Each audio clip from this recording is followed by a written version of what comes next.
Y hoy vamos a explorar esa palabra, Cristo, que es una palabra muy interesante. Entonces, vamos a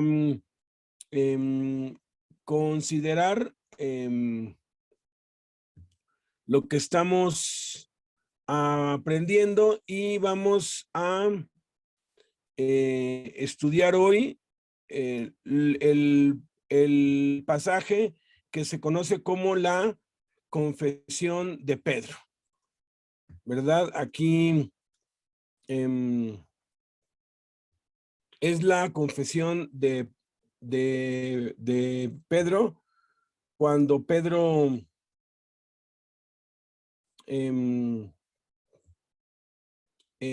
hace esa famosísima confesión de que cuando Cristo les pregunta, ¿verdad? ¿Ustedes quién dicen que yo soy? Vamos a analizar, pues, palabra por palabra, este acontecimiento que es un acontecimiento, es un episodio central. Yo podría asegurar que es uno de los más importantes, si no el más importante en la vida tanto de los apóstoles como en nuestra vida, porque aquí se plantea la pregunta más importante de la vida. Si nosotros no sabemos contestar correctamente esta pregunta que Jesús hace, estamos perdidos, porque de la respuesta a esa pregunta depende el éxito o el fracaso, la vida en abundancia o la vida de pecado, la vida en la luz o la vida en las tinieblas, una eternidad con Dios en el cielo o una eternidad sin Dios en el infierno. Entonces hemos recorrido ya los 6 meses antes de la Pascua, la preparación, el año de popularidad, después de la primera Pascua, después el año de oposición, hasta llegar a lo que en lo que estamos ahora, el año de persecución, cuando ya andan encima de Jesús y persistentemente, intencionalmente lo quieren matar, lo quieren arrestar, quieren encontrar cualquier cosa en contra de él. Y nos quedamos la semana pasada, pues vimos la levadura de los fariseos, la levadura de los saduceos y la levadura de Herodes. Después de este episodio que les dice a los discípulos, ellos van a Betsaida, descienden de la barca allí, pero cuando suben les da esta enseñanza de que nos guardemos de la hipocresía, de la incredulidad, de la conveniencia, que son las 3 doctrinas y cómo la levadura es peligrosa. Llegan a Betsaida, sana a un ciego. Conocemos esta historia que lo saca de la aldea y ya no hace las cosas como las hacía antes. Él está cuidándose, él está, pues ahora sí que siendo prudente, evitando el peligro a toda costa. Y ahora de Betsaida viajan hacia Cesarea de Filipo.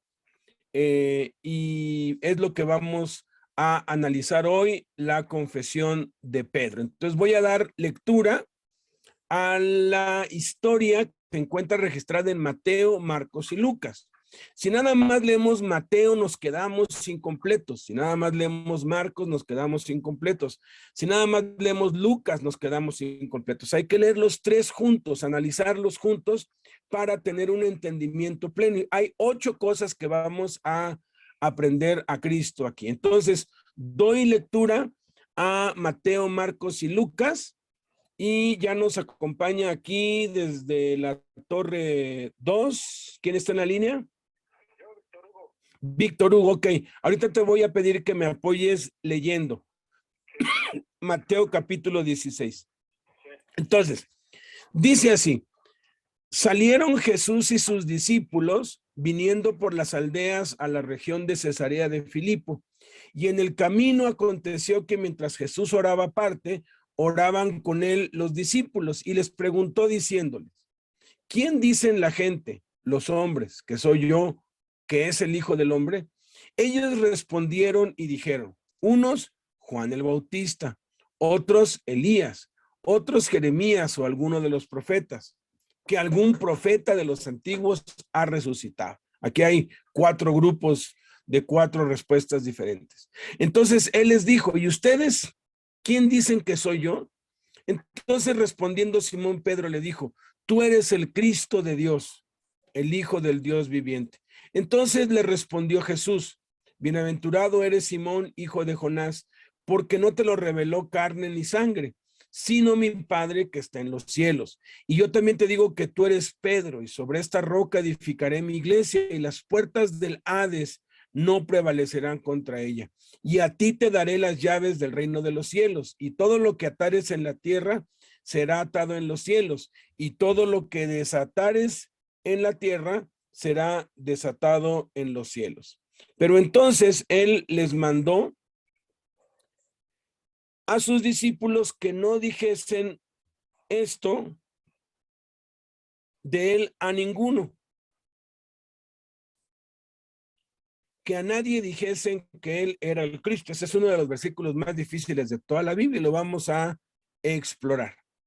Entonces, este es tal cual como está unido Mateo, Marcos y Lucas. Ahora vamos a leer Mateo 16 del 13 al 20. Adelante, Víctor. Esa es la palabra de Dios. Viniendo Jesús a la región de Cesarea de Filipo, preguntó a sus discípulos, diciendo, ¿quién dicen los hombres que es el Hijo del Hombre? Ellos dijeron, unos, Juan el Bautista, otros, Elías, y otros, Jeremías, o alguno de los profetas. Él les dijo, ¿y ustedes quién dicen que soy yo? Respondiendo Simón Pedro, dijo, tú eres el Cristo, el Hijo del Dios viviente. Entonces le respondió Jesús, bienaventurado eres, Simón, hijo de Jonás, porque no te lo reveló carne ni sangre, sino mi Padre que está en los cielos. Y yo también te digo que tú eres Pedro, y sobre esta roca edificaré mi iglesia, y las puertas del Hades no prevalecerán contra ella. Y a ti te daré las llaves del reino de los cielos. Y todo lo que atares en la tierra será atado en los cielos. Y todo lo que desatares en la tierra será desatado en los cielos. Entonces mandó a sus discípulos que a nadie dijesen que él era Jesús, el Cristo. Ok, ahora vamos a leer Marcos 8, del 27 al 30. Si me apoyas, Alfonso, por favor. Marcos 8, del 27 al 30. Tienen ruido allá afuera. Salieron Jesús y sus discípulos por las aldeas de Cesarea de Filipo, y en el camino preguntó a sus discípulos, diciéndoles, ¿quién dicen los hombres que soy yo? Ellos respondieron, unos Juan el Bautista, otros Elías, y otros alguno de los profetas. Entonces él les dijo, ¿y ustedes quién dicen que soy? Respondiendo Pedro le dijo, tú eres el Cristo, pero él les mandó que no dijesen esto de él a ninguno. Muchas gracias. Si me puedes apoyar, si puedes, Palermo, con Lucas 19, perdón, Lucas 9 del 18 al 20. ¿Estás por ahí? Adelante, Palermo. Sí, Lucas 9 del 18 al 20. Lucas 9 del 18 al 20. Ok, así dice la palabra de Dios, dice Lucas 9, dice así. Lucas 9 del 18 al 20. Ok, aconteció que mientras Jesús oraba, aparte estaban con él los discípulos, les preguntó diciendo, ¿qué dice la gente? ¿Quién dice la gente que soy yo? Ellos respondieron, unos Juan el Bautista, otros Elías y otros algunos de los profetas de los antiguos ha resucitado. Él les dijo, ¿y vosotros ¿quién decís que soy? Y respondiendo Pedro dijo, el Cristo de Dios. Perfecto. Aquí es donde vemos la relevancia de unir los tres pasajes, porque nos da mucha luz del contexto. Marcos empieza diciendo salieron. ¿Salieron de dónde? Salieron de Betsaida. En Betsaida no estaban adentro, estaban afuera y salieron de allí y se fueron hacia otro lado. Ahorita nos va a decir a dónde.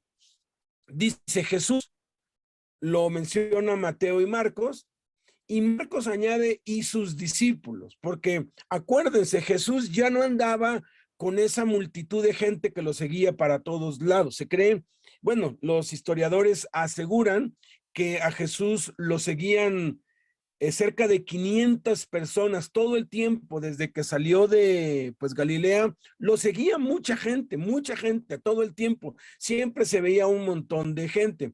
Pero en Juan capítulo 6, versículo 66, recordarán, después de la alimentación de los 5,000, él los confronta y nada más le vuelven a quedar 12. Lo hizo Jesús por protección de ellos, porque ya estaban queriéndolo matar, pues. Entonces ya aquí nada más Jesús anda con los 12. No era extraño ver grupos de 10, de 15. En los viajes casi siempre viajaban en caravanas de entre 10 y 20 personas, entonces no era sospechoso ver a 11 o a 15 personas, porque a veces iba María Magdalena y Susana y otra, iban atendiéndole.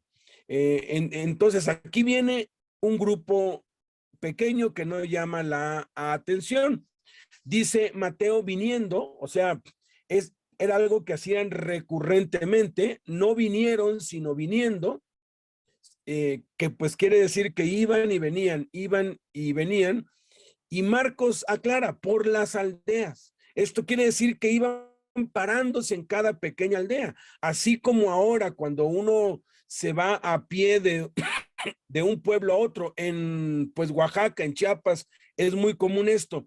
Hay no cientos, miles de rancherías en donde hay 20 habitantes, 40 habitantes, 100 habitantes, 300 habitantes, 120 habitantes, que ni siquiera tienen nombre porque son rancherías que pertenecen a algún municipio, algún pueblo, porque están así ahora sí que ubicadas de tal modo que hay quienes se dedican únicamente a la siembra de pues maíz o de pues frijol, y así era en ese tiempo. Habían miles de aldeas y pues Jesús iba parando en cada una y en cada una iba dando el mensaje del evangelio. Los historiadores aseguran que lo que está registrado en Mateo 5, 6 y 7, que es un mensaje que a lo mucho dura 10 minutos, Jesús lo compartía en cada lugar donde iba, lo compartió miles de veces, miles literalmente. En cierto modo, tanto que repitió lo que enseñaba, que a los discípulos se les grabó para siempre. Y dice que está yendo por las aldeas a la región de Cesarea de Filipo. Aquí Israel había sido dividida en tres. Herodes el Grande ya había muerto, el que mandó matar a los niños, y dejó, bueno, el César ya no quiso que nada más quedara un rey, sino que hubiera tres reyes, y dividió los reinos en tres. Y uno de esos reinos era Felipe, el hermano de Herodes, el que era el rey allí, era un rey menospreciado, no muy hostil contra Cristo, pero estaban ahí. Dice, y en el camino, esto es interesantísimo, después vamos a ver por qué es muy interesante esto, porque es relevante que Marcos aclare que en el camino, Lucas agrega, aconteció que mientras Jesús oraba aparte, estaban con él los discípulos, dice Mateo y Lucas, y les preguntó, aquí esta frase preguntó diciéndoles, ¿quién dicen que soy yo? Está en Mateo, Marcos y Lucas. Lucas es el que dice la gente y Mateo y Marcos dicen los hombres, y aquí se nos especifica, se nos amplía que aquí están incluidos los niños, las mujeres, los ancianos, aquí están incluidos todos, no nada más los hombres del género masculino.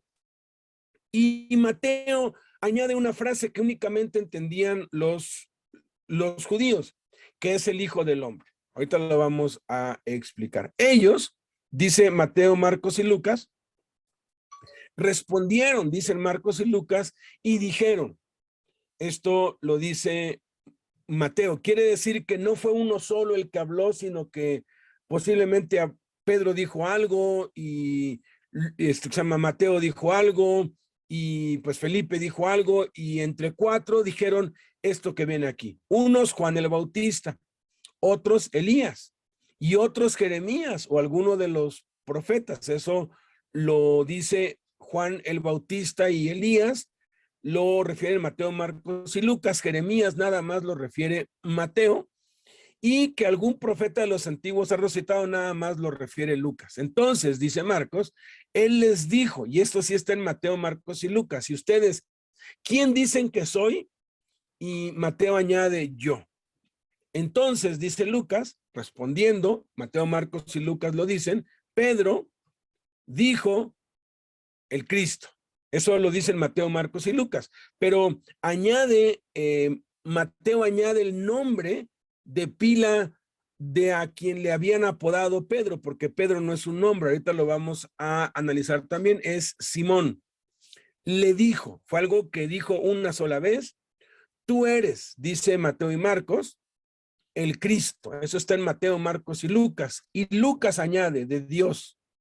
Y Mateo cierra con broche de oro, el Hijo del Dios viviente. Aquí está la frase completa.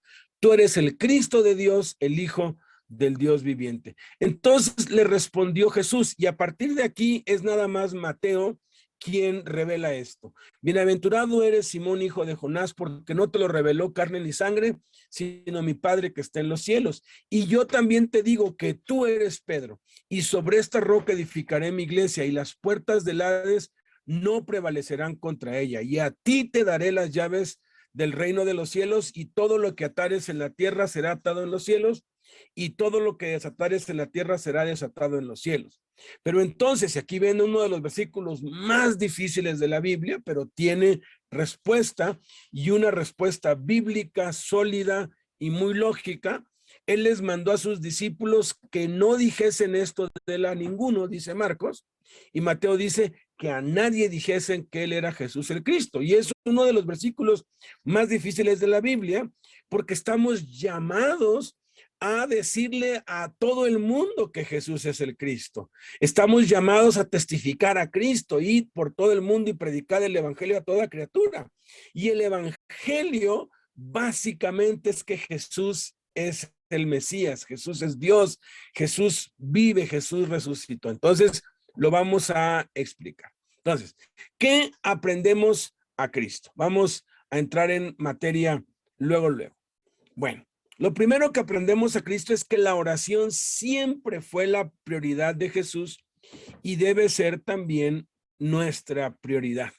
No importa dónde estemos, no importa qué tan ocupados estemos, no importa en el lugar o la actividad que estemos haciendo. Aquí es muy claro que ellos van de aldea en aldea, pero en el camino Jesús se apartó para orar y estaban orando con él los discípulos. Es sobremanera interesante esto. Es sobremanera interesante esto. ¿Por qué? Porque nos revela que la oración es algo que debemos ejercitar, es un privilegio que tenemos todos.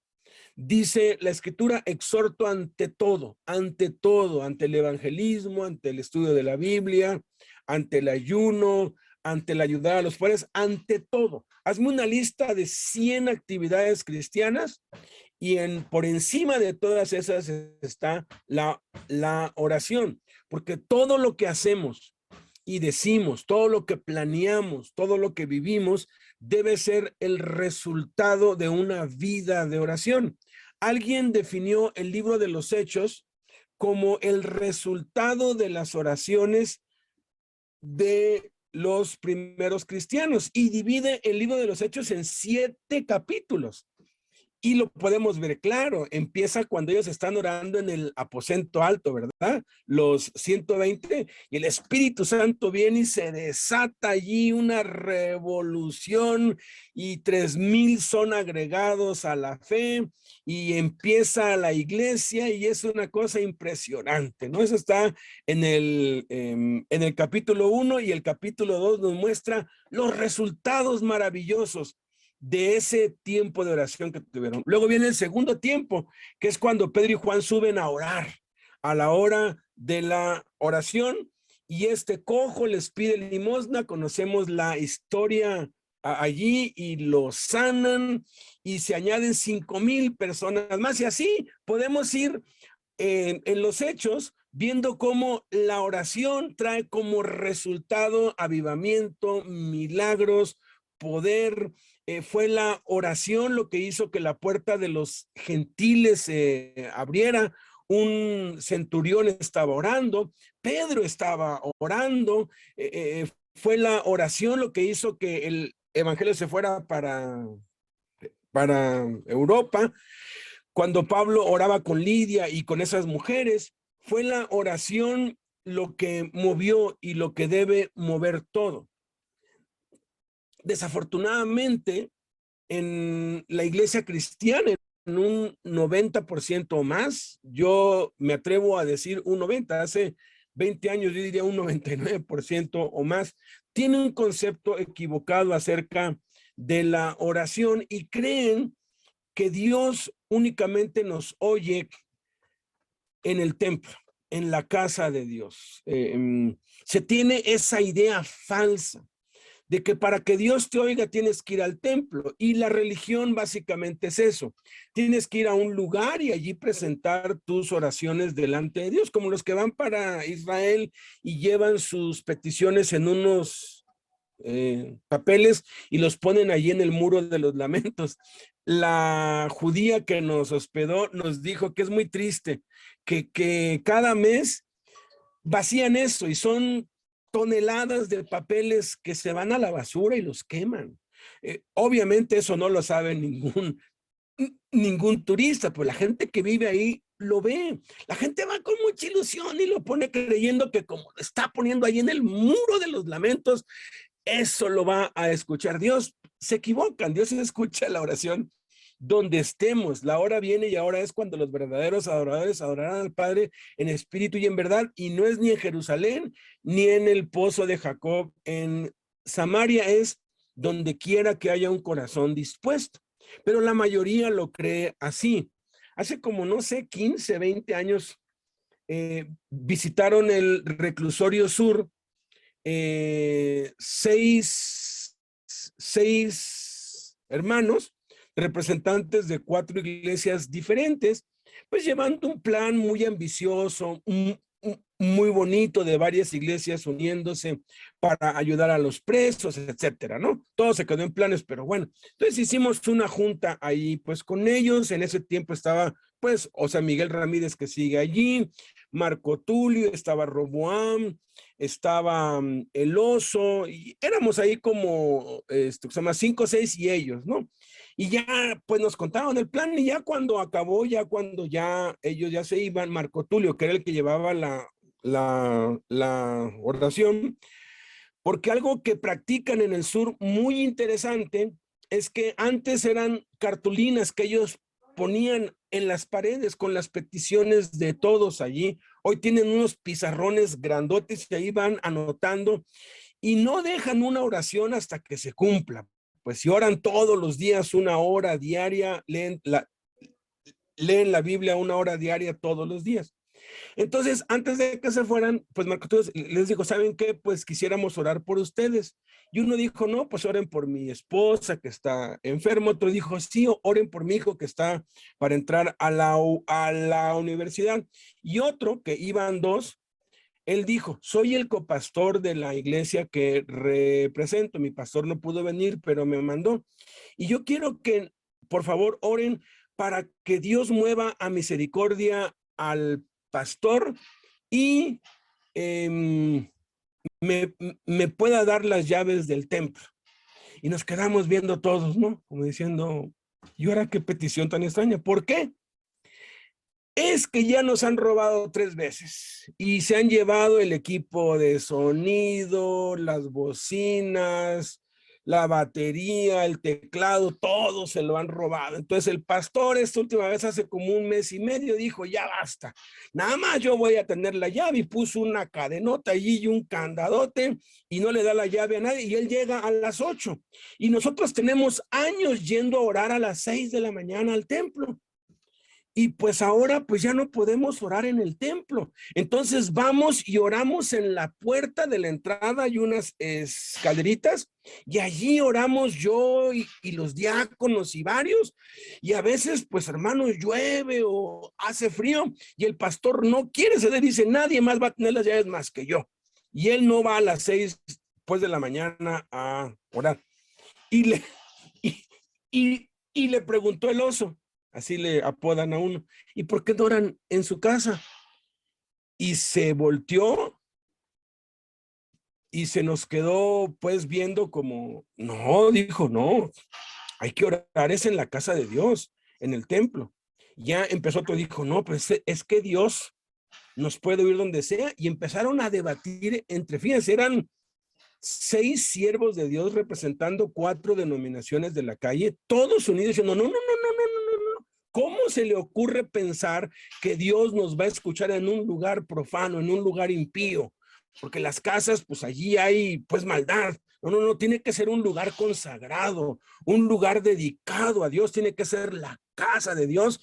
Y de plano pues dijeron, yo sé que ustedes oran aquí porque este es un recinto que han dedicado a Dios, pero no pensarán que Dios los oye en sus celdas, ¿verdad? Y nos quedábamos viendo unos con otros, porque qué espantoso, qué atadura mental creer que Dios nada más te oye en un recinto. Entonces tienes que esperar a que abran el templo para que Dios te oiga.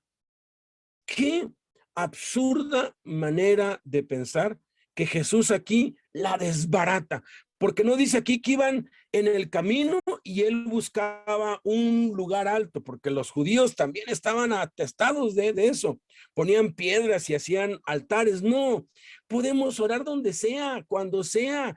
Dios está dispuesto a las 24 horas del día en cualquier lugar. Quitémonos de la cabeza ese concepto religioso que la oración tiene que ser en cierto lugar, en un aposento sagrado. Tú puedes hacer un aposento sagrado donde sea, en el patio, en el baño, lo puedes hacer en el jardín, en el estacionamiento, en la azotea. Pedro oraba en la azotea de una casa. Podemos orar donde sea. Y eso debemos tenerlo bien grabado para no caer en esa trampa y no dejar de orar. Obviamente hay quienes pues, no oran porque tienen que esperar a ir al templo para orar. Segunda cosa que aprendemos a Cristo acá. Es que a Jesús le interesa qué es lo que decimos de él, porque de eso depende nuestro destino eterno. La semana pasada descubrimos que a Jesús le interesa lo que pensamos. Él no quiere que nos guardemos lo que pensamos. Él no quiere que nos quedemos para nosotros las dudas, las tristezas. Él quiere que se las expresemos, que se las digamos, porque cualquier pensamiento malo es una levadura que nos va a invadir y nos va a hacer caer. Por eso la importancia de orar y de orar en todo tiempo. Pero a Jesús le interesa qué es lo que cada uno decimos de él, porque de eso depende nuestro destino eterno. Aquí les dice, ¿qué dice la gente? ¿Qué dicen los niños? ¿Qué dicen las mujeres? ¿Qué dice la gente que soy yo? ¿Qué es el Hijo del Hombre? ¿Qué dicen? Y les dice, ¿y ustedes quién dicen que soy yo? A él le interesa. ¿Por qué? Porque miren, nuestra salvación, la eternidad con Dios o sin Dios, depende de lo que confesamos con nuestra boca. Dice Romanos capítulo 10, si confesares con tu boca que Jesús es el Señor y creyeres en tu corazón que Dios lo levantó de los muertos, serás salvo. Fíjate, la salvación depende de una confesión y luego dice, porque con el corazón se cree para justicia, pero con la boca se confiesa para salvación. Si tú aceptas a Cristo en tu mente, está bien, pero tarde o temprano tienes que confesarlo abiertamente. Tienes que sacar por tu boca, Jesús es el Señor. Y eso de decir Jesús es el Señor, entendiendo lo que significa Señor, porque Señor significa Jehová.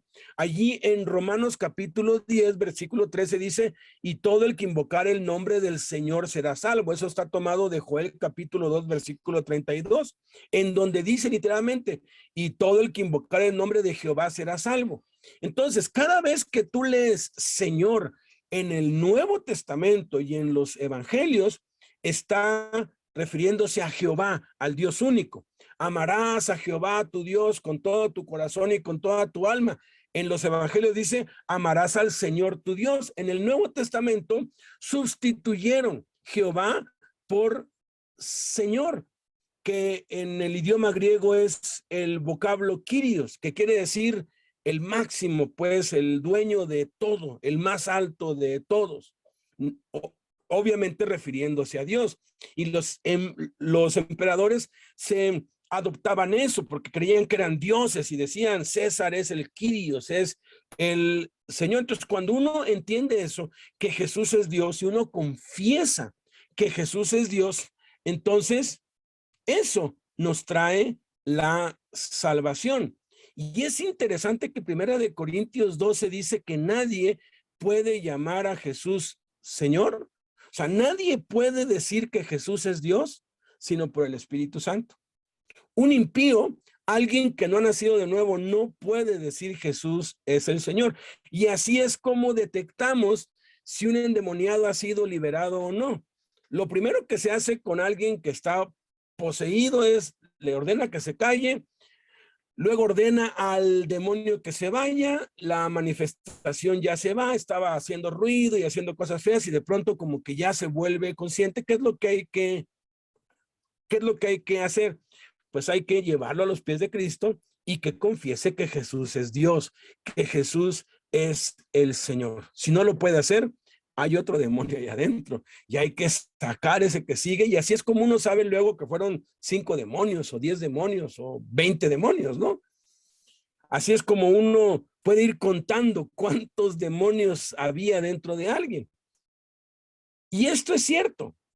A mí me sorprendió mucho una vez en el Reclusorio Sur también, iba yo pues caminando por el pasillo con Miguel Ramírez, fuimos con la autoridad para algo, y de pronto, así como a unos 15 metros me dijo, mire, esos 4 que están ahí son los santeros mayores de aquí, de todo el Reclu, son los que, pues ahora sí, pues gobiernan a todos los demás, pues santeros acá, ¿no? Y estaban ahí con unas cosas y incienso y cosas así, ahí como en un, se llama jardín.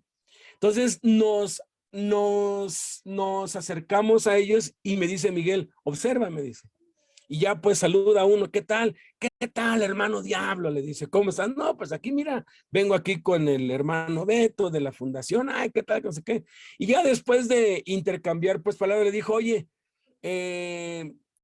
quisiera pedirte un favor aquí pues delante de todos. ¿Tú crees en Jesús, verdad? Dijo, claro, ¿cómo no voy a creer en, pues, Jesús? Pues, el mero mero. Ok, di, Jesús es el Señor. Dijo, no, él es el mero mero, él es el chido. No, no, no, di, Jesús es el Señor.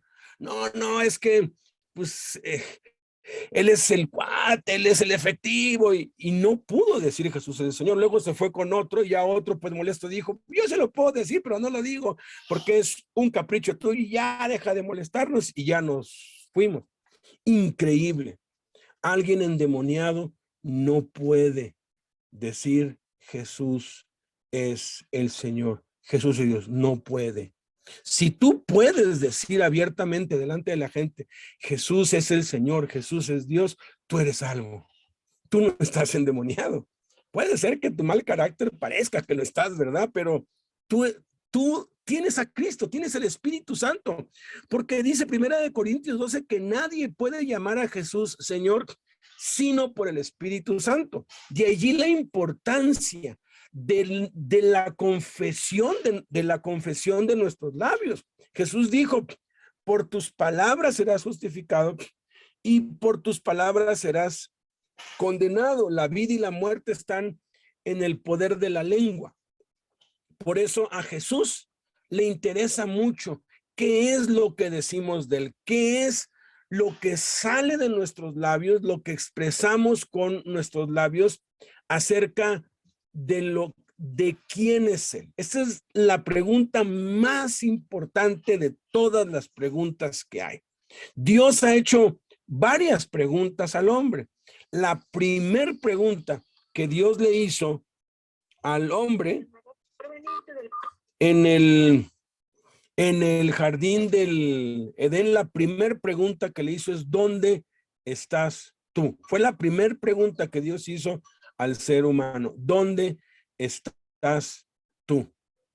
Porque cuando el hombre no está en Cristo, pues está perdido. Y no sabemos dónde estamos cuando estás perdido. Precisamente la definición de estar perdido es eso, no sabes dónde estás. Cuando vas en el carro y de pronto te pierdes y no sabes ni cómo salir, pues estás perdido. Yo a veces me he perdido tan feo que pues busco a alguien porque pues ya se me fue la pila y no tengo el Maps, que ese Maps es una bendición increíble, pero pues de pronto pues no hay datos o algo, y le pregunto, oiga, ¿cómo salgo de aquí? ¿A dónde va? A donde sea, a cualquier calle grande, ¿no? Porque estoy dando vueltas como en ciclos, estás perdido, no sabes dónde estás. Esa es la primera pregunta. La segunda pregunta que salió de los labios de Dios, de Jesús, fue la que le hizo Jesús a Andrés y a otro, que lo siguieron, les dijo, ¿qué buscan? ¿Qué buscan? O sea, ¿realmente me quieres conocer a mí o quieres beneficiarte de mí? Y aquí está esta tercer pregunta que define nuestro destino eterno. ¿Quién dices tú que soy yo? ¿Quién soy yo? ¿Quién es Jesucristo? Es la pregunta más importante de la vida. Obviamente, si tú no sabes dónde estás y no sabes qué es lo que buscas, pues es porque no sabes quién es Jesús. Pero cuando tú sabes quién es Jesús, sabes dónde estás. Estás en Cristo, y el que está en Cristo, nueva criatura es. Las cosas viejas pasaron y sabes qué es lo que buscas. Buscas primeramente el reino de Dios y su justicia, y por eso todas las cosas te son añadidas. Ahora, esto nos lleva a la tercera cosa que aprendemos a Cristo. La gente tiene su propia opinión acerca de quién es Jesús. Y aquí básicamente hay 4 respuestas o 4 grupos de personas que opinaban acerca de quién era Jesús. Ellos respondieron y dijeron, unos Juan el Bautista, otros Elías, otros Jeremías y otros alguno de los profetas, algún profeta antiguo que ha resucitado. Esto clasifica la percepción que se tiene de Jesús en 4 grupos. Juan representa la ley, Elías representa el poder, Jeremías representa la compasión y los profetas representan la profecía. Y la iglesia cristiana está dividida en estos 4 grupos. Los que siguen a Juan el Bautista o asocian a Jesús con Juan el Bautista son los legalistas. Y aquí es donde caben los metodistas, los bautistas, asambleas de Dios, nazarenos y muchas denominaciones presbiterianos que ponen reglas y que tienen reglas para ser miembros, tienen reglas para bautizarse, tienen reglas para esto, reglas para esto, reglas para el otro, reglas, y lo más importante para ellos es lo que dice la Biblia, es lo que está escrito, y si está escrito, y no importa si lo interpretan bien o mal, es conforme a lo que se ha escrito, y parece muy bueno, pero como nada más se enfocan en la Biblia, niegan el poder de Dios. Elías representa el poder. Y aquí es donde entran los carismáticos, los pentecostales, los que andan hablando en lenguas, echando fuera demonios, los que andan haciendo sanidades y andan ahora sí que viendo visiones y todo. Fíjate, el problema de los seguidores de Juan el Bautista, que se apegan a la Biblia, es que niegan el poder de Dios. Metodistas, bautistas. A mí me extraña cuando yo leí la Biblia anotada por John MacArthur, me espanté. Yo dije, pues este es un hombre pues muy sabio, muy reconocido, pero él, apegado a su doctrina bautista, él dice que los milagros ya no son para hoy. Y que a mí me diga alguien que no hay milagros, a mí nadie me puede decir que no hay milagros porque yo los he visto con mis propios ojos, en mi persona, en cada uno de mis hijos, en Blanquita, en la familia hemos visto muchos milagros. Y creemos en los milagros y oramos por milagros porque sabemos que Dios sigue haciendo milagros. El problema de seguir a Juan el Bautista es que te apartas de lo sobrenatural. Pero hay otros que nada más siguen lo sobrenatural y menosprecian la palabra. Y todo es oración, y todo es meterse con Dios, y todo es estar con Dios. Y el peligro aquí de ellos es que como no están fundamentados en la palabra de Dios, normalmente viven cayendo y en escándalos. Casi todos los grandes milagreros, los hombres de Dios usados para hacer grandes milagros y prodigios, han caído en adulterio, en corrupción y han sido escándalos espantosos en el cuerpo de Cristo, porque hombres tan grandemente usados por Dios han caído. ¿Por qué? Porque no están cimentados sobre la roca, no hay un balance en sus vidas. Todo es poder, todo es milagros y se apartan de la palabra de Dios y por eso caen. Los otros viven vidas muy santas, viven vidas muy rectas. Los metodistas, bautistas, viven vidas súper íntegras, pero sin ningún poder, sin nada sobrenatural, vidas vacías. Y los otros viven vidas muy emocionantes, pero con muchas concesiones, mucha tolerancia, mucho pecado. Podemos ver estas 4 cosas en las 7 iglesias del Apocalipsis. Jeremías representa la compasión. Y aquí es donde entran las iglesias que hacen obra social, que ayudan a los pobres, como el Ejército de Salvación, ministerios. Me incluyo dentro de ellos. El ministerio que Dios nos ha dado es para ayudar a la gente. Y el problema de la compasión es que hacen a un lado el poder y hacen a un lado la palabra de Dios, y eso termina muriéndose. Si no hay palabra y no hay oración, cualquier cosa que tú hagas está destinada a la muerte. Muchos ministerios que surgieron en 1950, 1960 y 70, que son ministerios mundiales, hoy son carnales, pero empezaron siendo ministerios cristianos, como la Cruz Roja. Inició como un ministerio cristiano con puros pues cristianos que dijeron, vamos a organizarnos para recoger a todos los heridos del campo de batalla, no importa si son buenos o son malos o son buenos, no importa el bando, los vamos a ayudar a tratar de salvarles la vida, pero el propósito era hablarles de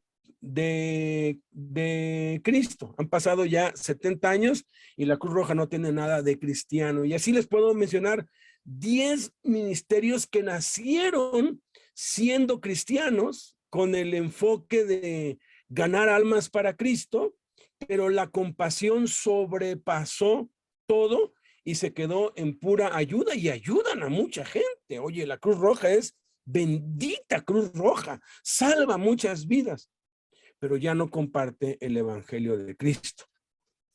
Y el cuarto grupo es los profetas, que representa la profecía y son las iglesias de teología, de escatología, que están buscando los tiempos y están pues viendo los acontecimientos y asociando eso con el anticristo y con los últimos días. Y ahora sí que es muy emocionante eso, pero dejan a un lado la compasión, dejan a un lado el poder de Dios, dejan a un lado la palabra de Dios. ¿Cuál de los cuatro está bien? Los cuatro están bien, pero cada uno, como está sobreenfocado en una sola cosa, está desbalanceado. Y una vida desbalanceada es una vida derrotada. La salud viene del balance. Mi suegro siempre me decía, porque hay quienes se quieren hacer vegetarianos y por hacerse vegetarianos se mueren, porque el cuerpo necesita también carne, necesita también, o sea, Luis Bravata igual me decía, hay que comer de todo, pero medido. El problema es que es que no nos sabemos medir, ¿verdad? Y exageramos en una cosa o en otra. El punto es que necesitamos nosotros tener un balance. Cuando sabemos quién es Jesús, entonces le damos la importancia que Jesús le dio a la Biblia, la importancia que Jesús le dio a la oración, a los milagros, a lo sobrenatural, la importancia que Jesús le dio a la compasión y la importancia que Jesús le dio a la profecía, porque cuando analizamos los tiempos que estamos viviendo, nadie puede negar que la venida de Cristo cada vez está más cerca. Entonces tenemos que vivir en ese balance y no desviarnos o enfocarnos en uno solo. A algunos nos gustan más unas cosas que otras. A mí particularmente me fascina la Biblia. Tengo la tendencia a dejar todo por la Biblia. Y siempre estoy, ahora sí que pues Blanquita me pone el balance porque ella es la oración. Entonces ella me presiona a que yo no descuide la oración y yo la presiono a que no descuide la Biblia y ambos nos presionamos para seguir ayudando a la gente, para seguir teniendo compasión de otros, seguir haciendo obra pues social y estar alertas a las señales de los tiempos, discernir los tiempos. Tenemos que vivir en un balance. Entonces, eso nos lleva a la cuarta cosa que aprendemos a Cristo, que solo hay una respuesta correcta a la pregunta más importante de la vida. Hay una sola respuesta porque hay un solo camino, hay un solo Dios, un solo mediador, solo una cosa es necesaria. En el evangelio es uno, ni siquiera tiene uno que saber contar. La respuesta de Pedro completa es: tú eres el Cristo de Dios, el Hijo del Dios viviente. Vamos a explicar cada parte de esta respuesta que dio Pedro. Cristo no es un nombre. Cristo es una palabra transliterada del griego, Christos. Cristo, en el idioma hebreo se dice Mesías, Mashiach, pues transliterado al español es Mesías. Y significa ungido. O sea, ungido significa Cristo, significa Mesías. Son exactamente la misma cosa. A uno de mis hijos yo le puse Santiago. Cuando él supo el significado me dijo, ¿por qué me pusiste un nombre tan feo? Porque Santiago no es un nombre. Santiago significa ratero, tranza, pues, tranza. En griego, si ves a un ratero y dices, ahí va un Santiago, ¿no? Santiago. Fíjate, en hebreo, ratero, tranza, se dice Jacobo. O sea, Jacobo que es un nombre que se lo puso su papá porque estaba queriendo robarle el lugar al hermano desde el vientre, salió agarrado al calcañar, una tranza, y era de verdad que era tranza ese. Por eso es que le pusieron el nombre Jacobo, porque era un tranza. Y en latín, tranza, ratero, se dice Jaime. O sea, el nombre de Jaime es eso, ladrón. Y yo le dije, mira, es porque tú vas a ser ladrón de almas, tú le vas a robar almas al diablo, tú le vas a robar el corazón a la gente. Él quiere ser, pues, director de cine y yo sé que va a hacer cosas grandes y que va a robar el corazón de la gente porque es un ladrón, pues, en el buen sentido. Jesús se lo aplica. Él va a venir como Santiago, como Jacobo en la noche, como ladrón en la noche. Entonces, quieren decir lo mismo. Entonces, Cristo, Mesías y ungido quieren decir exactamente lo mismo, pero estamos en las mismas. ¿Qué significa? Bueno, es un título honorífico. Un título honorífico que nada más puede ostentar una y solamente una persona y nadie más.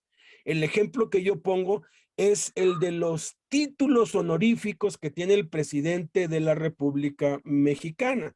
Andrés Manuel López Obrador hoy es el presidente constitucional de la República Mexicana o es el presidente de la República, pero tiene otros títulos honoríficos. Uno de ellos es primer mandatario. Primer mandatario únicamente se aplica a una sola persona, al que ostenta la presidencia de la República, del poder ejecutivo, porque hay 3 poderes en este país. Pero también tiene el título honorífico de jefe supremo de las Fuerzas Armadas. Entonces, cuando tú refieres el jefe supremo de las Fuerzas Armadas, no puedes estar hablando de ningún otro más que de Andrés Manuel López Obrador, del presidente de la República, del primer mandatario. No hay de otra. Son 4 títulos diferentes para una misma persona. Bueno, Cristo, Mesías, ungido, era el título honorífico que iba a ostentar el ser humano en quien Dios se iba a encarnar. La profecía lo dijo. He aquí que la Virgen concebirá y dará a luz un hijo y llamará su nombre Emmanuel, que traducido es Dios con nosotros. Entonces, Cristo literalmente quiere decir Dios encarnado, Dios entre los hombres, Emmanuel, Jehová con nosotros. Por eso dice el Cristo de Dios. O sea, tú eres el Cristo, el Dios de Dios.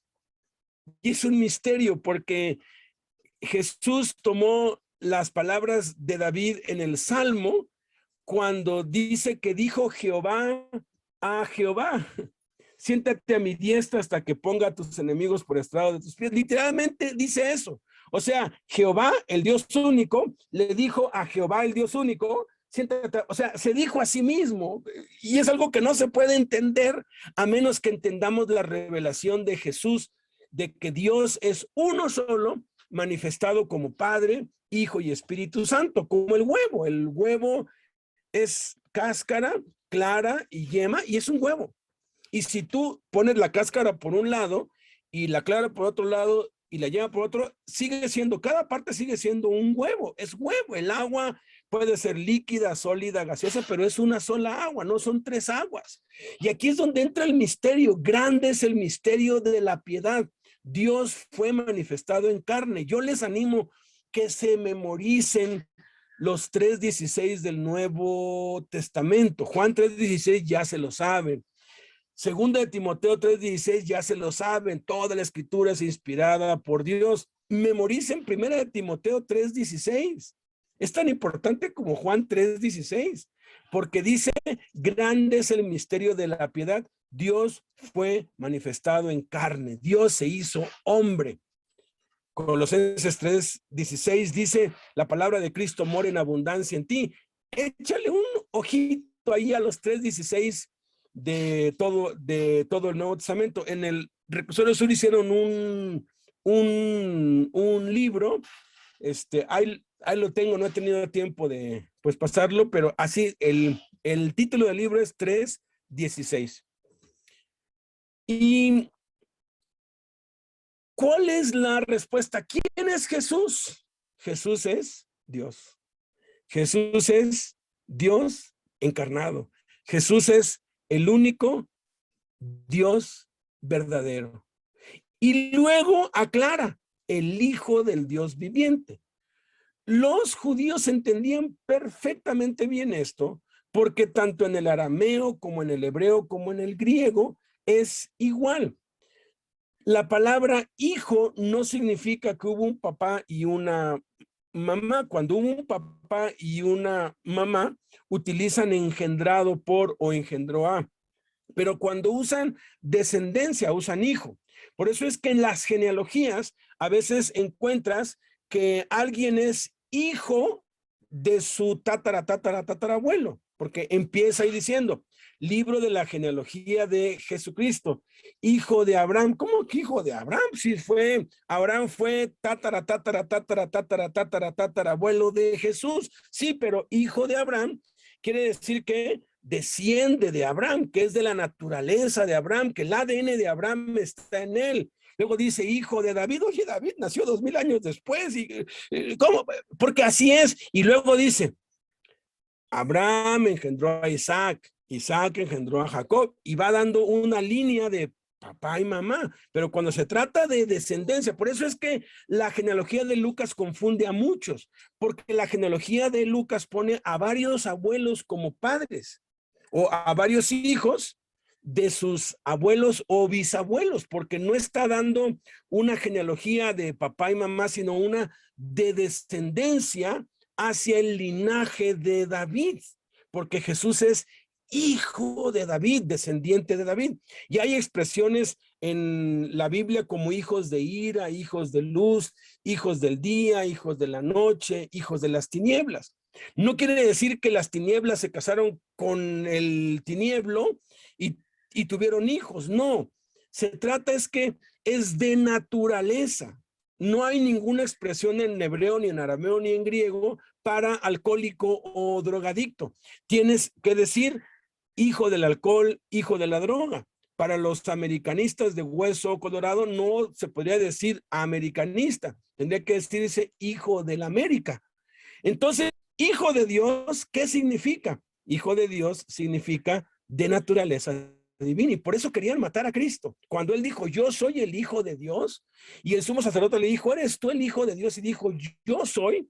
Al decir soy el hijo de Dios, estaba diciendo soy de naturaleza divina, y al decir soy de naturaleza divina, como nada más hay Dios, estaba diciendo soy Dios, y por eso es que lo querían matar. El título que más utilizó Jesús para sí mismo fue el Hijo del Hombre.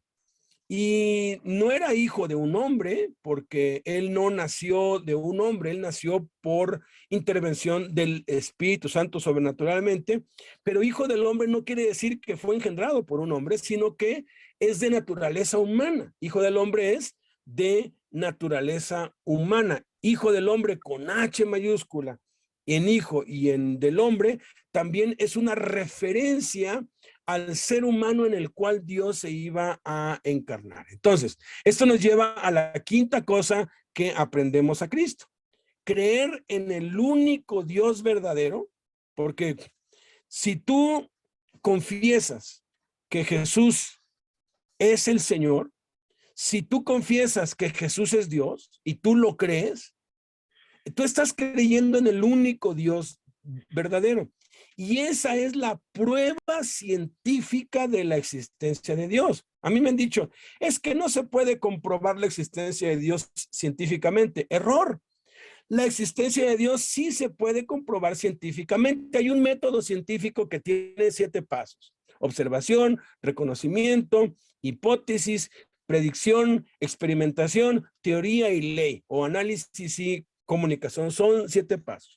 Tú aplicas el nuevo nacimiento de cualquier individuo en el mundo a través de la historia y le aplicas el método científico y es exactamente idéntico para todos. Porque lo que respondió Simón, le dijo Jesús, bienaventurado eres Simón, le está llamando por su nombre. Su nombre no era Pedro, Pedro era su apodo. De hecho, Pedro significa piedra.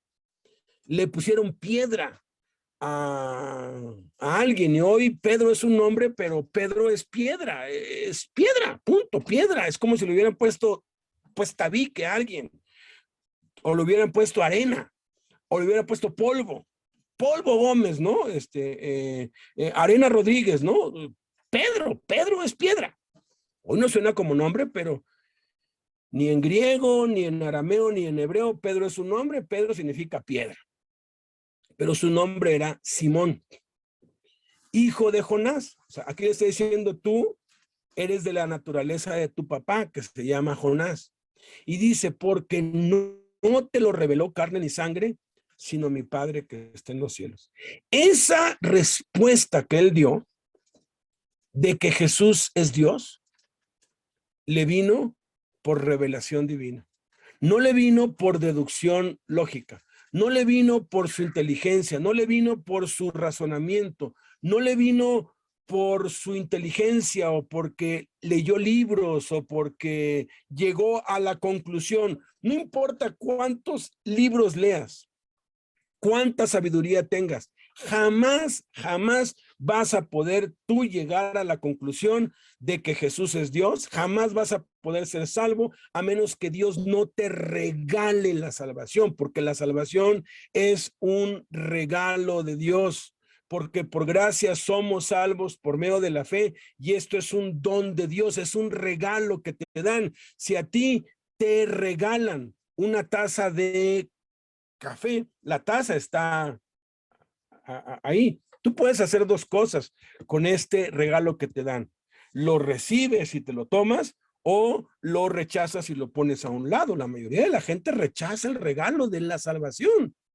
Pero quienes lo reciben, quienes creen en el único Dios verdadero y metemos en el método científico desde hace 2000 años acá, y observamos qué es lo que pasa con la vida de alguien que cree que Jesús es Dios, pues que se salva, que nace de nuevo, empezamos a observar que sin importar la época, sin importar el estatus socioeconómico, la raza, sin importar el trasfondo, empieza a cambiar de vida.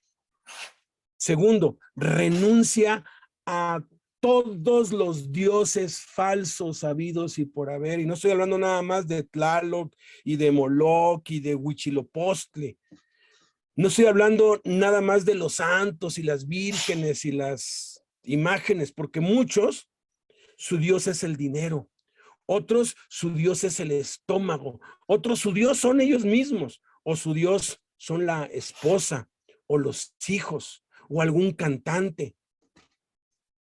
Conocí a un amigo muy querido, hicimos una buena amistad, que él perdió esposa, hijos, trabajo, salud por las Chivas del Guadalajara. Era tan aficionado a las Chivas que iba hasta los entrenamientos. Y a donde iban las Chivas, él iba y viajaba hasta que se le acabó todo, tronó todo, empezó a hacer cosas, tranzas, a pues quedar mal para poder sostener esa vida de estar detrás de las Chivas y acabó mal, casi se vuelve loco. Su Dios era un equipo de fútbol. Hay muchos dioses, por eso es que el primer mandamiento de la ley es no tendrás dioses ajenos delante de mí. Y la única manera de no tener dioses ajenos es cuando nacemos de nuevo. Y eso lo puedes observar en todas las generaciones. Dejan sus ídolos, dejan sus dioses falsos, renuncian a todo Dios y hacen a Jesús su único Dios. Luego viene el reconocimiento. Todos en todas las generaciones reconocen a Jesús como único Dios y han dado la vida. Los primeros cristianos morían por eso. ¿Qué hizo Saulo?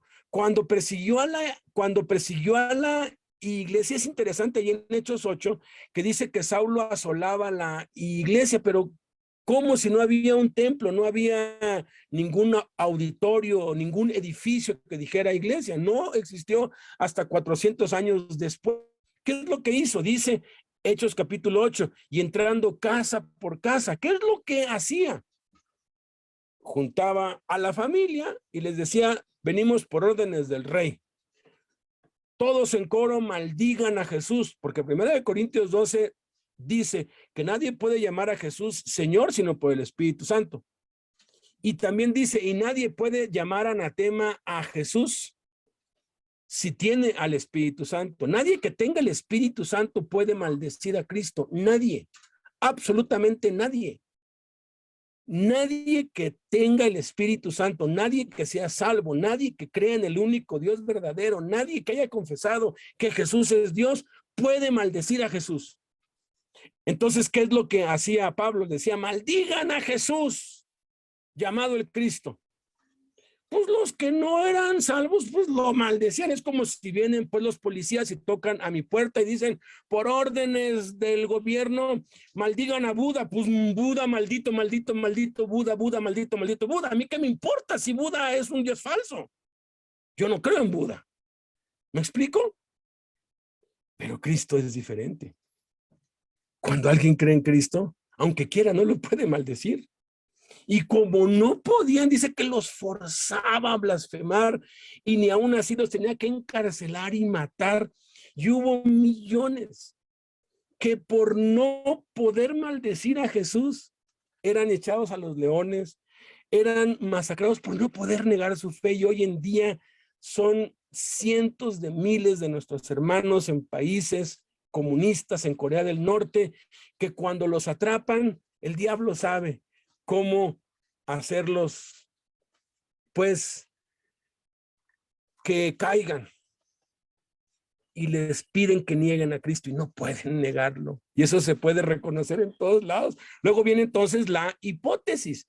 Los cristianos entonces cambian de vida, dejan todos sus ídolos, confiesan a Cristo y no lo pueden negar. Y luego viene la parte de las predicciones. Entonces, como resultado de eso, va a dejar los vicios, va a dejar las malas obras, va a convertirse en un mejor esposo, en un mejor padre, en una mejor persona, va a ayudar a los pobres.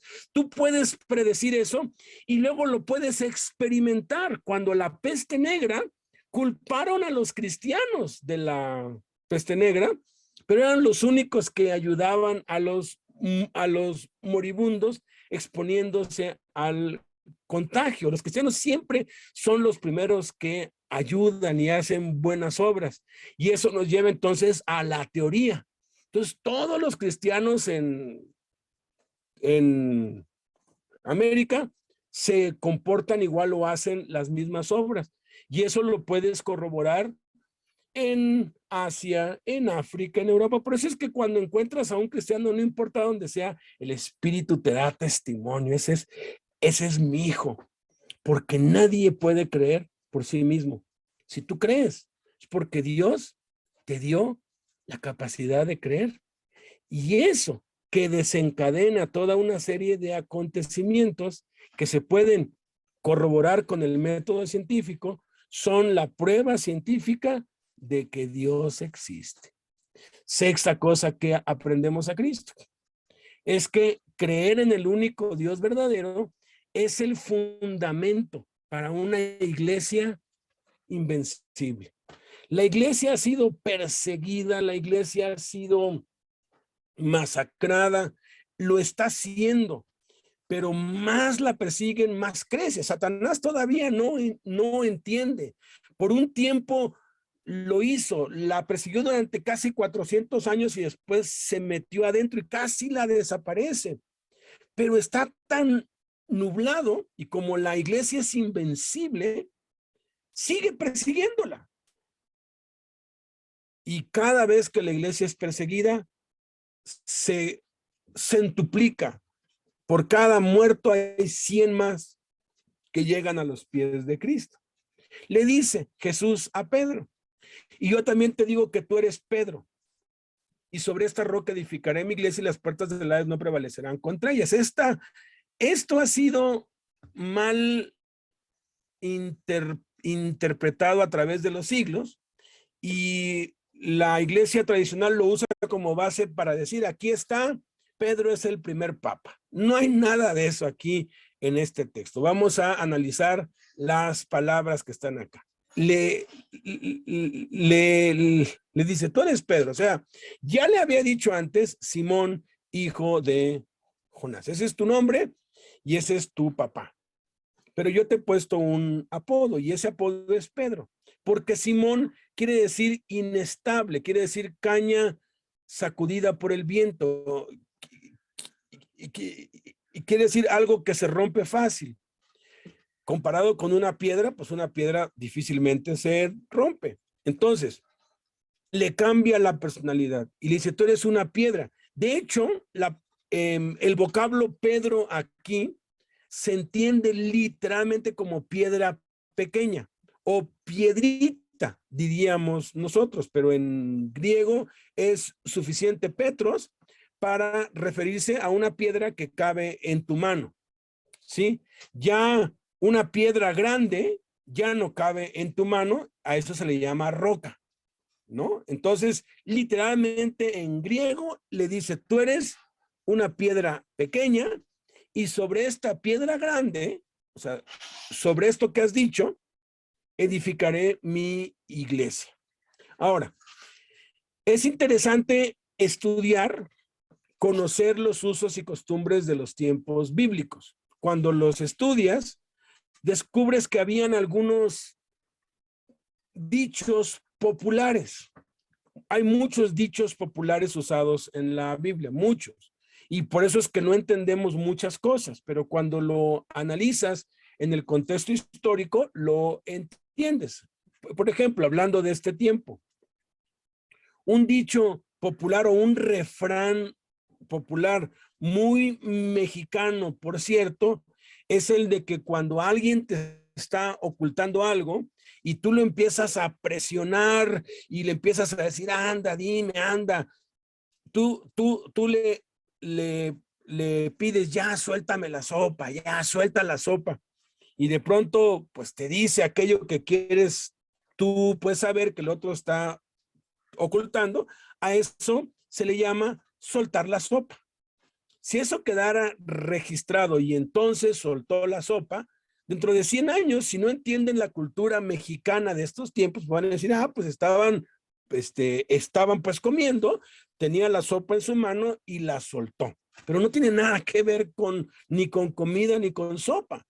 Es un refrán, es un modismo, es un mexicanismo, pues es una expresión idiomática que significa revelar el secreto o confesar, ¿no? Agarramos al delincuente tal y le dimos unas cuantas bofetadas y soltó la sopa, ¿no? Luego tuvimos que darle otras bofetadas más para que se callara, ¿no? El punto es ese mexicanismo, esa palabra soltar la sopa es algo que entendemos en México. Bueno, en Israel se entendía perfectamente soltar la roca.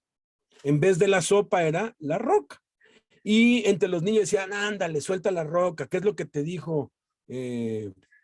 Pues papá. O cuando un niño se le declaraba a una niña, ándale ya, echa la roca, suéltala, suéltala, suéltala. Oh, híjoles, acabo de ver algo, pero no, les voy a decir, anda, suelta la roca, ándale, échala. Y cuando la suelta, nos soltó una roca porque vio al papá de fulano con otra señora y es una roca. O sea, es algo que sale de tus labios, es una confesión, es una palabra que sale de tus labios. Entonces, literalmente, y yo les animo a leer muchas versiones de la Biblia. Cuando lees el mismo texto en varias versiones, ¡wow! ¡Qué bendición! Porque hay versiones más actuales que toman en consideración los hebraísmos, los refranes populares de esa época, los modismos del lenguaje de esa época, lo que significaban en esa época y lo que significan hoy.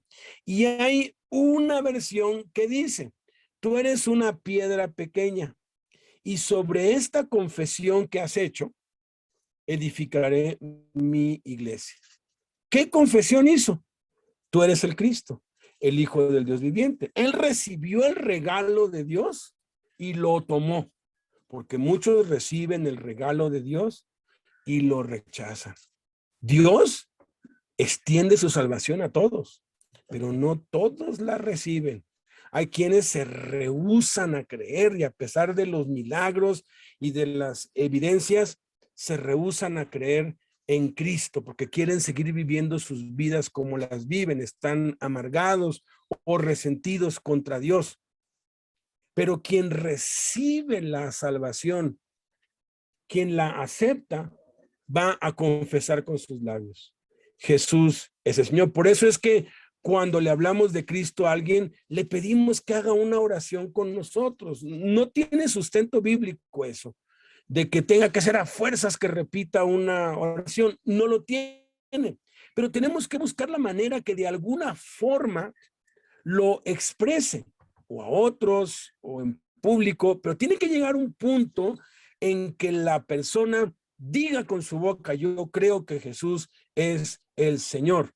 ¿Te acuerdas de el eunuco y el evangelista Felipe que iban en el auto? Y le dijo: aquí hay cierta agua. ¿Qué impide que yo sea bautizado? Fíjate, ¿qué impide? Hay una cosa que impide que sea bautizado, es que no sea salvo. Y le dijo entonces Felipe, le preguntó: ¿crees de todo corazón que Jesucristo es el Hijo de Dios? Creo, dijo. Creo que Jesucristo es el Hijo de Dios. Lo confesó. Creo que es el Hijo de Dios. Es exactamente, creo que es el Cristo. Es exactamente, creo que es Dios. Entonces le dijo: vamos, si crees de todo corazón, bien puedes. Y le dijo: creo que Jesucristo es el Hijo de Dios. Señores, ¿qué debo hacer para ser salvo? Le dijo el carcelero a Pablo. Y le dice Pablo: cree en el Señor Jesucristo y serás salvo. O sea, cree que Jesús es el Cristo, porque Jesucristo quiere decir Jesús, Cristo, Jesús, Dios hecho hombre. O sea, cree que Jesús es Dios y serás salvo tú y toda tu casa. Y dice: edificaré. No dice tú edificaré, dice yo edificaré, porque yo voy a empezar a hacer una obra en ti para alcanzar a otros y para extender el evangelio en esta tierra. Y mi iglesia es esa, las personas. Y aunque todo el infierno se va a poner en contra tuyo y Satanás te va a atacar con todo lo que tiene, las puertas del Hades, hablando de las puertas, también es un hebraísmo que significa el gobierno del Hades, del Seol, del infierno, de Satanás, no prevalecerán.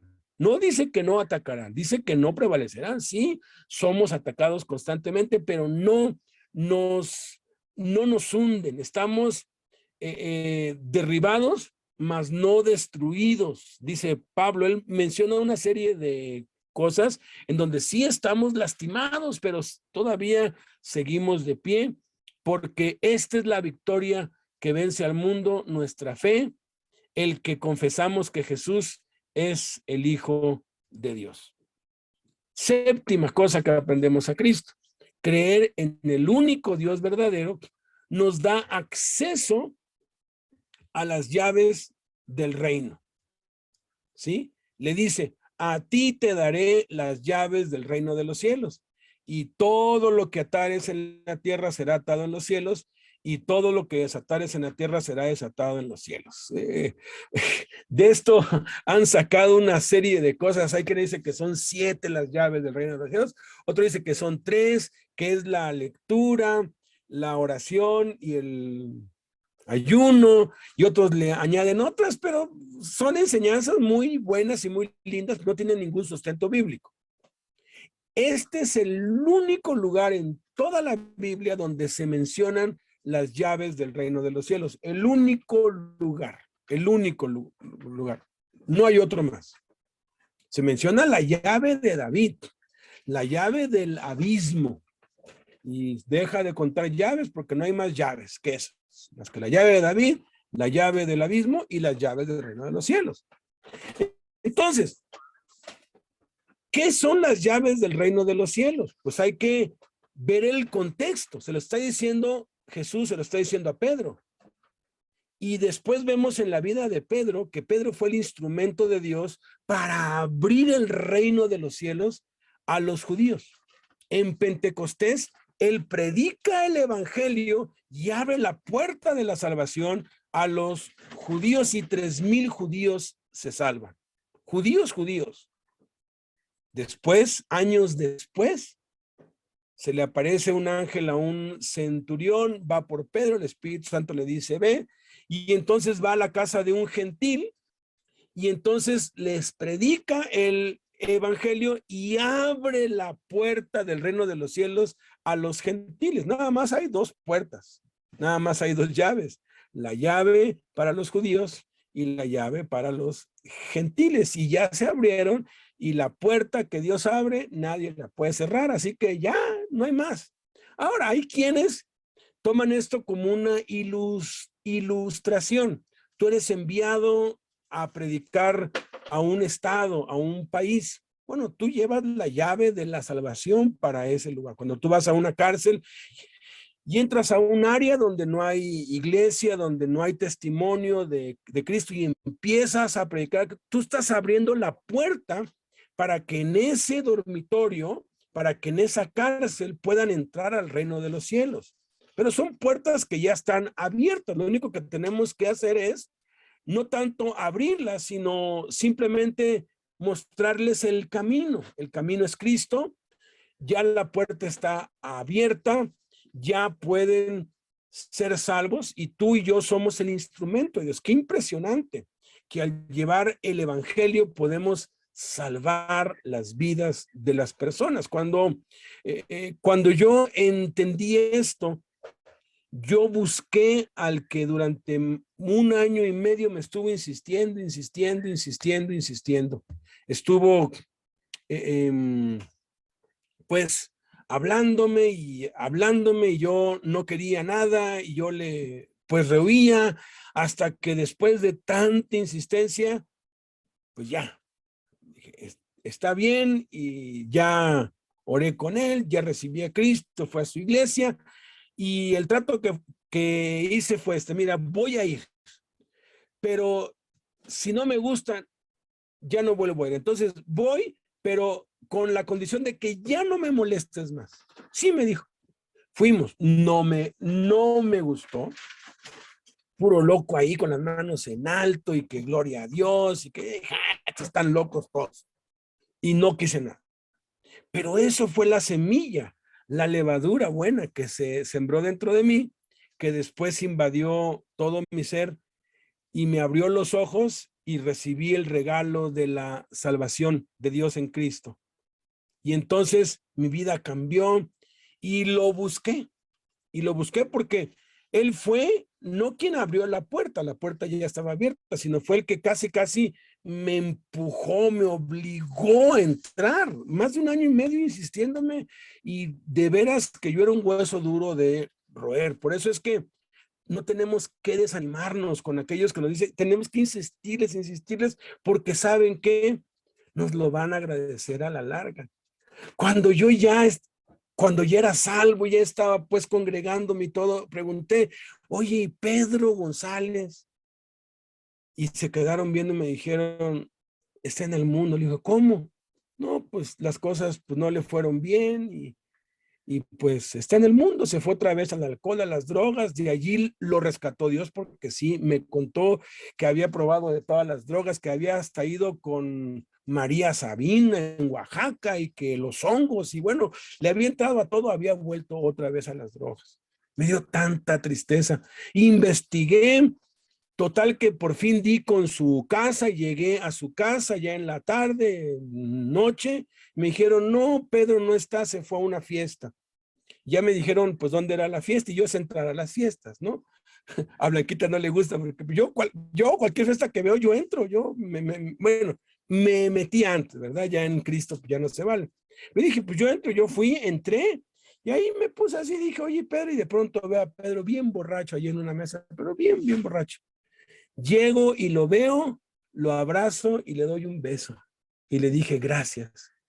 Y se me queda viendo. Me dice, Beto, le dije, sí, gracias, porque tú fuiste el instrumento que Dios usó para salvarme. Yo ya debería estar muerto, pero gracias a lo que tú hiciste, no me suicidé. El día que había decidido hacerlo, me acordé de todo lo que tú me dijiste. El Espíritu Santo tiene que, Él recuerda lo que te ha dicho alguien, porque así es como obra. Me salvó la vida. Y le dije, mire, y estoy orando por ti. No, hombre, se le bajó pues la borrachera, se medio compuso. No, pues es que no me ha ido bien. Y ya allí pues platicamos y todo, y apenado, y mejor se fue. Pero yo sí quería que él supiera que yo voy a estar en deuda eterna con él, porque la salvación a mí me llegó por medio de él, de Pedro González, pues poblano, pipope, pape, pipopo, como quieras, fresa y lo que tú quieras, pero se aferró hasta que me obligó, y yo a pesar de eso rechacé. El punto es este, pues, tú y yo tenemos algo valiosísimo, que es el evangelio de Cristo. Y dice aquí que todo lo que atares en la tierra será atado en los cielos, y lo que desatares será desatado. Muchos usan esto para echar fuera demonios, pues según ellos, y los atan, ¿no? Y atan al diablo, y yo luego pues les hago burla, pero les digo, oye, amárralo bien, porque se desamarra bien rápido, ¿no? Lo atan aquí, se va por la puerta, por la ventana. El contexto de esto no es la expulsión de los demonios. El contexto de esto de atar y desatar es la oración. Tenemos en nuestras manos el poder más grande dado a los seres humanos, que es la oración de común acuerdo. Cuando nos ponemos de acuerdo para orar los unos por los otros, los unos con los otros. Y aquí dice que todo lo que acordemos positivamente será acordado positivamente, y todo lo que acordemos negativamente. Por ejemplo, acordamos en el nombre de Jesús que los demonios dejen de molestar a nuestro hijo porque ya anda en malos pasos, y entonces ese acuerdo, que es reprender, que es que se vayan de su vida, algo en sentido negativo, es acordado en el cielo, y es pues atado o es desatado cuando pedimos bendición, etcétera. Todo lo que acordamos pues es acordado allá. Y ahora viene la octava cosa que aprendemos a Cristo, cosa a la que no quería llegar porque he leído todos los comentarios bíblicos acerca de esto, y todo el mundo le saca la vuelta y no es claro lo que te dicen. Y bueno, después de mucho orar, entendí por qué pues Jesús dijo esto. Es muy claro cuando les dice que no digan a nadie que él fue el que los curó, ¿verdad? Eso sí es claro, ¿no? ¿Por qué? Porque él es humilde.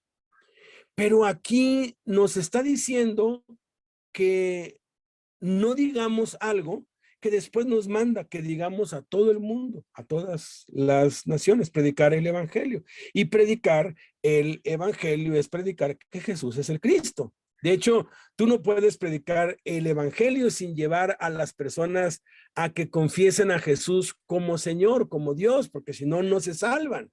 Entonces, ¿por qué dijo esto Cristo? Dice, les mandó a sus discípulos que no dijesen esto de él a ninguno, que a nadie dijesen que él era Jesús el Cristo. Bueno,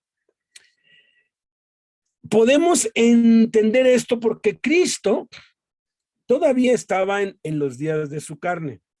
Jesús, aunque era Dios, no se aferró a ser Dios, no se aferró a Dios, dice Filipenses capítulo 2, como cosa a que aferrarse, sino que se despojó a sí mismo, tomando forma de siervo, forma de esclavo, forma de humano. Él no utilizó ni un milímetro, ni un mililitro, no utilizó absolutamente nada de su divinidad mientras estuvo en la tierra. Hebreos lo expresa así: en los días de su carne. O sea, Jesús estaba en la carne. Por eso es que Pablo dice, si conociste a Cristo según la carne, ya no lo conocemos así, porque Él no es como lo conociste. Él ahora ha sido glorificado.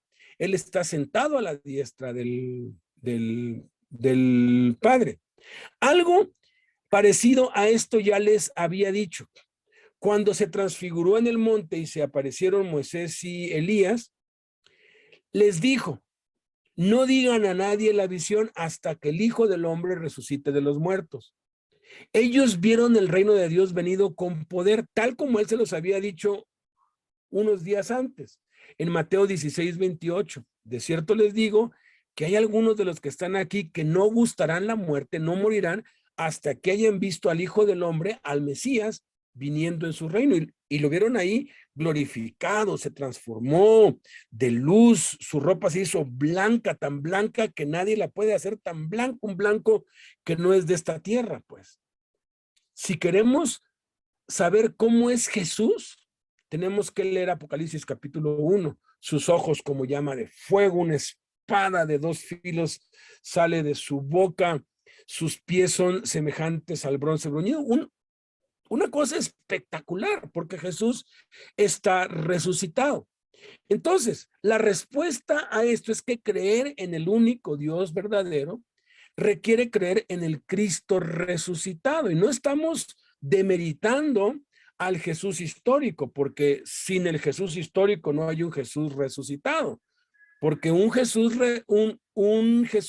resucitado sin el Jesús histórico pues es un concepto y no una persona real. Yo conocí a unos miembros de una iglesia que se llama la Iglesia del Tercer Día y les dije, ¿cómo está eso del tercer día? Sí, pues es que nosotros seguimos al Cristo resucitado.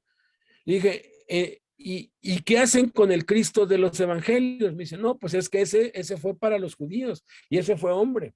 Nosotros nos apegamos a las enseñanzas de Pablo, porque Pablo enseñó a Cristo y suena como que muy lógico, pero no cuadra con la revelación total de todo el Nuevo Testamento.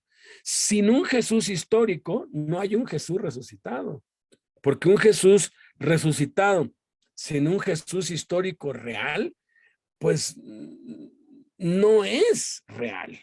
Es una idea, es una filosofía. No, Jesús, el Cristo, el carpintero, murió. Fue sepultado y al tercer día ese mismo, resucitó con un cuerpo glorificado. Fue llevado al cielo y los ángeles le dijeron, ¿por qué están viendo hacia el cielo? Ese mismo Jesús, ese cuerpo, ese que están viendo que se está yendo, así como fue llevado a sí mismo, ese mismo va a regresar así como le han visto irse al cielo. ¡Qué impresionante! Entonces, ¿qué es lo que está detrás de esto? Muchos veían a Jesús como un hombre cualquiera. ¿Se acuerdan del joven rico que vino pues con él y le dijo, maestro bueno, ¿qué he de hacer para heredar la vida eterna? Y Jesús le dijo, ¿por qué me llamas bueno? Ninguno es bueno sino solo Dios. Y uno se queda pasmado. Yo cuando pues, leí eso dije, Jesús no es bueno, pues si él dice que él no es bueno, pues entonces él es malo. Y si él es malo, entonces pecó. Y entonces nada de lo que se dice es cierto, porque Jesús fue sin pecado, jamás cometió pecado. Pero cuando lees varias versiones de la Biblia y te aventuras a leerlo en el hebreo o en el griego, y es muy fácil, hoy en el Google pones así Mateo capítulo 16, versículo 8, o el que tú quieras, el que no entiendas como y le pones ahí Biblia en griego, o Biblia en hebreo, o Biblia en arameo, y te lo saca. en español arriba y en griego o en hebreo abajo. Impresionante. Y le haces clic a cada palabra y te abre y te dice allí qué es lo que significa y su raíz y sus derivados y el strong. Es una maravilla lo que tenemos hoy al alcance de nuestros dedos. Cualquiera lo puede corroborar ya. Y tienes todas las versiones de la Biblia en línea. Entonces, pones ese texto cuando le dice Cristo, ¿no? ¿Por qué me llamas bueno? Ninguno es bueno sino pues solo Dios, ya escarbándole en el hebreo y en el griego significa literalmente, ¿por qué si me ves como un simple maestro, como un ser humano, piensas que soy bueno? Porque ningún ser humano es bueno, no hay bueno ni a un uno, no hay justo, no hay quien entienda. Por cuanto todos pecaron y están destituidos de la gloria de Dios. Entonces lo que le está diciendo ahí Jesús, tú me estás viendo a mí como un simple maestro y piensas que por ser un maestro soy bueno, te equivocas. El único bueno es Dios, o sea, Él como Dios. Entonces, como la gente no lo estaba viendo como Dios, Jesús se aseguró, ¿saben qué? Esta revelación tiene que reservarse para cuando yo resucite de entre los muertos, para cuando yo ya esté glorificado, porque en otra ocasión le dijo algo muy desconcertante a los judíos: gloria de los hombres no recibo. ¿Cómo está eso? Pues si en el Nuevo Testamento se nos manda glorificar a Cristo y en todo el Apocalipsis se glorifica a Cristo, ya hay que darle gloria al Cordero. ¿Cómo es posible que Él no recibe la gloria de los hombres? Cuando analizamos a fondo eso, descubrimos que si tú ves a Jesús como un hombre, Él no recibe tu adoración, porque tú no lo estás viendo como lo debes ver. C.S. Lewis dijo algo en su libro Cristianismo y nada más algo impresionante. Él dijo, o Jesús es Dios, quien dijo ser, o es un lunático, o es un loco, o un endemoniado, o algo peor. No me venga a mí con aires de grandeza a decirme que Jesús fue un gran maestro de moral. Él no nos dejó esa alternativa. O usted viene y se arrodilla y se postra delante de él y lo reconoce como el único Dios verdadero, o lo escupe y le da la espalda y lo insulta como un endemoniado o un loco o algo peor, porque no hay punto medio para con Jesús. O es todo o es nada. No hay un punto medio. Jesús dijo, el que no está conmigo está contra mía. El que conmigo no recoge, desparrama. El que no está a mi favor es mi enemigo.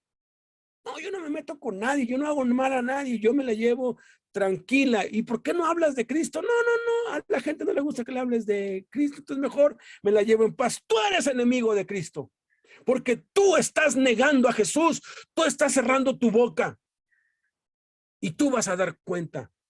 Posiblemente no eres salvo, porque es imposible ser salvo y no hablar de Jesús.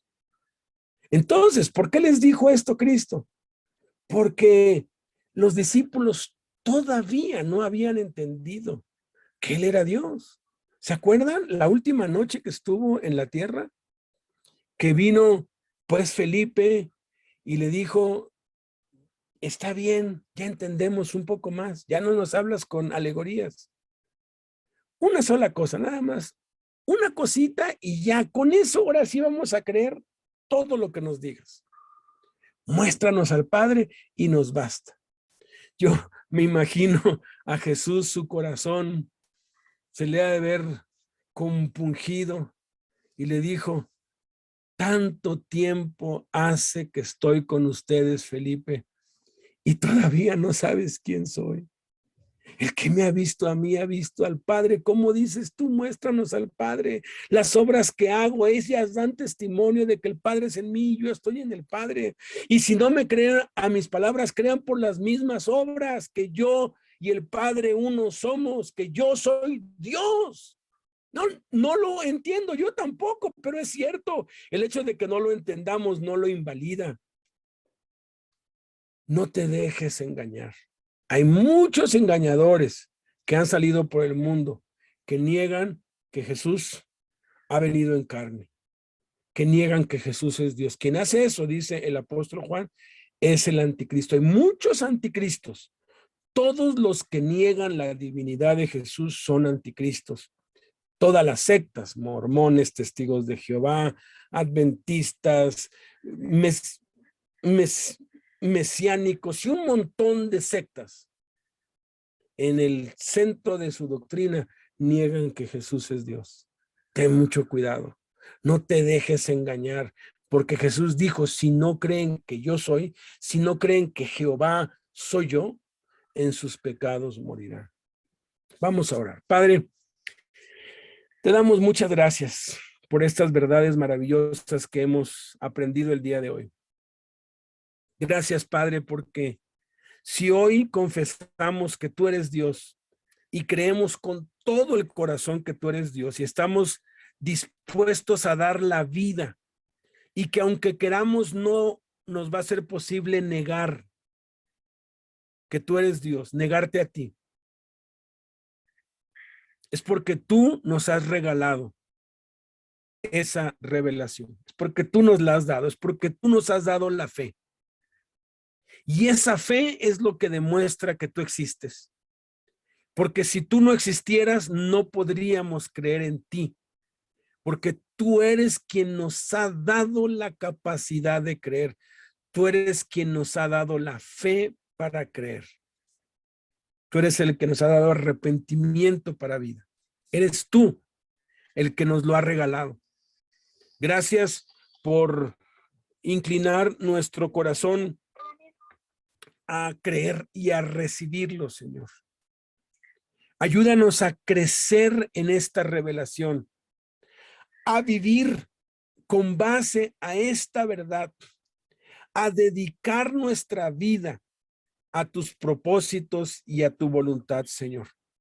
A vivir para ti y solo para ti, Señor, haciendo tu voluntad y solamente tu voluntad, Señor. Gracias, Padre, que tu voluntad es buena, agradable y perfecta y que nunca nos vas a pedir nada que nos dañe o dañe a nuestra esposa o nuestros hijos. Siempre lo que nos pides está dentro de lo sensato, dentro del sentido común, dentro de la sabiduría.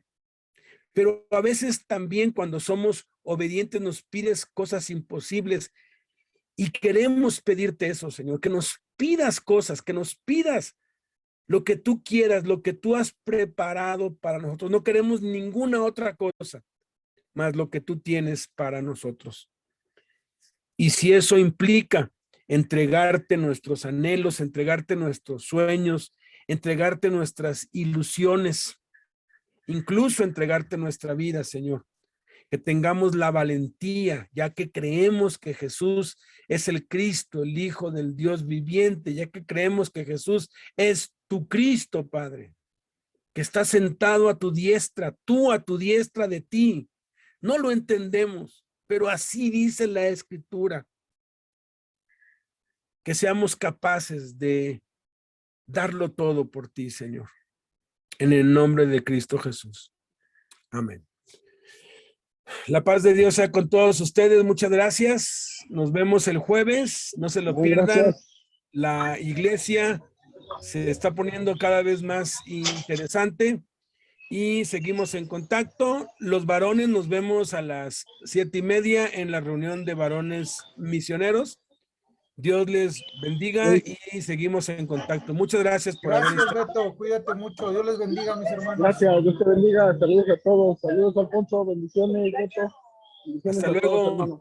Hasta luego, Emanuel, Alfonso, Adolfo, Joel, Eric, Fernando Bolaños, Hilario, Federico, Domingo y todos los que se conectaron vía Facebook y vía YouTube. Hasta Cuídense, luego. mis hermanos. Dios los bendiga. Hasta luego.